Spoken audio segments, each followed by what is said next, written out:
ಇದುವರೆಗೆ ಯಾವ ಆರೋಗ್ಯ ಸಮಸ್ಯೆಗಳಿಗೆ ಯಾವ ಚಕ್ರಕ್ಕೆ ಹೀಲ್ ಮಾಡಿದರೆ ಬೇಗ ಗುಣವಾಗುತ್ತೆ ಎನ್ನುವುದನ್ನು ತಿಳ್ಕೊಂಡಿವಿ. ಈಗ ಯಾವ ಚಕ್ರಕ್ಕೆ ಹೀಲ್ ಮಾಡುವ ಮೂಲಕ ಯಾವ ಆರೋಗ್ಯ ಸಮಸ್ಯೆಗಳನ್ನು ದೂರ ಮಾಡಿಕೊಳ್ಳುವುದು ಅನ್ನೋದನ್ನು ತಿಳಿದುಕೊಳ್ಳೋಣ. ಮೂಲಾಧಾರ ಚಕ್ರಕ್ಕೆ ಹೀಲ್ ಮಾಡುವ ಮೂಲಕ ನಾವು ಕಾಲು ನೋವು, ಮೊಣಕಾಲು ನೋವು, ಸೊಂಟ ನೋವು, ಬೆನ್ನು ನೋವು ಅನ್ನು ದೂರ ಮಾಡಿಕೊಳ್ಳಬಹುದು. ಜೊತೆಗೆ ನಮ್ಮಲ್ಲಿರುವಂಥ ಭಯ, ಅಸುರಕ್ಷತೆ ಭಾವನೆಗಳನ್ನು ಸಹ ದೂರ ಮಾಡಬಹುದು.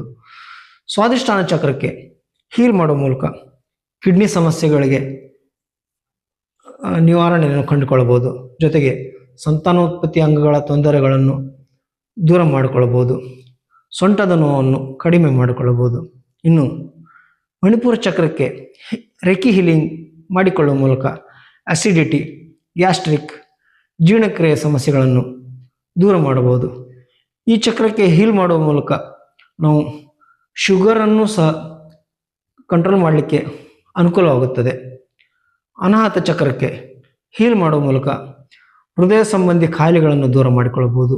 ಉಸಿರಾಟದ ಸಮಸ್ಯೆಗಳನ್ನು ದೂರ ಮಾಡಿಕೊಳ್ಳಬಹುದು. ಅಲರ್ಜಿಯನ್ನು ದೂರ ಮಾಡಿಕೊಳ್ಳಬಹುದು. ಇದರೊಂದಿಗೆ ಭಾವನಾತ್ಮಕ ನೋವುಗಳನ್ನು ಸಹ ದೂರ ಮಾಡಿಕೊಳ್ಳಬಹುದು.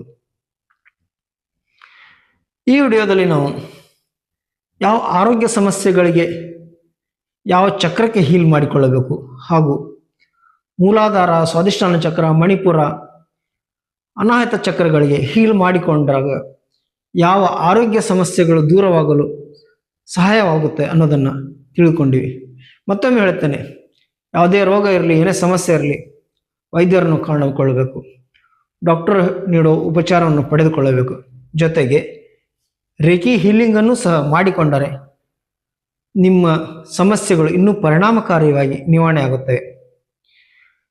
ರೇಖಿ ಹೀಲಿಂಗ್ ಯೋಗ ನಮ್ಮ ಪಾರಂಪರಿಕ ಪದ್ಧತಿಯಲ್ಲಿ ಹೇಳ್ತಾ ಬಂದಿದ್ದಾರೆ.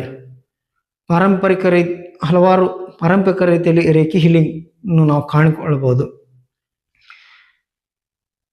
ಪ್ರತಿಯೊಬ್ಬರು ರೇಖಿ ಕಲಿಯಿರಿ, ನಿತ್ಯ ಹೀಲಿಂಗ್ ಮಾಡಿಕೊಳ್ಳಿ, ನಿಮ್ಮ ಮನೆ ಮಂದಿಗೆಲ್ಲ ಹೀಲಿಂಗ್ ಮಾಡಿಕೊಳ್ಳಿ. ಆ ಮೂಲಕ ಆರೋಗ್ಯಯುತ ಜೀವನ ನಡೆಸಿ. ಆಧ್ಯಾತ್ಮಿಕ ಶಕ್ತಿಗೆ ರೇಖಿ ಬಹಳ ಹೆಚ್ಚು ಪರಿಣಾಮಕಾರಿಯಾಗಿದೆ.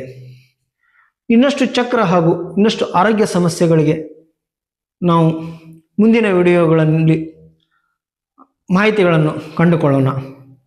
ಈ ವಿಡಿಯೋ ನಿಮಗೆ ಲೈಕ್ ಆಗಿದ್ದರೆ ದಯವಿಟ್ಟು ಸಬ್ಸ್ಕ್ರೈಬ್ ಮಾಡಿ, ಶೇರ್ ಮಾಡಿ. ಏನಾದರೂ ಅಭಿಪ್ರಾಯಗಳಿದ್ದರೆ ಕಾಮೆಂಟ್ ಬಾಕ್ಸ್ನಲ್ಲಿ ತಿಳಿಸಲು ಮರೆಯಬೇಡಿ. ನಮಸ್ಕಾರ.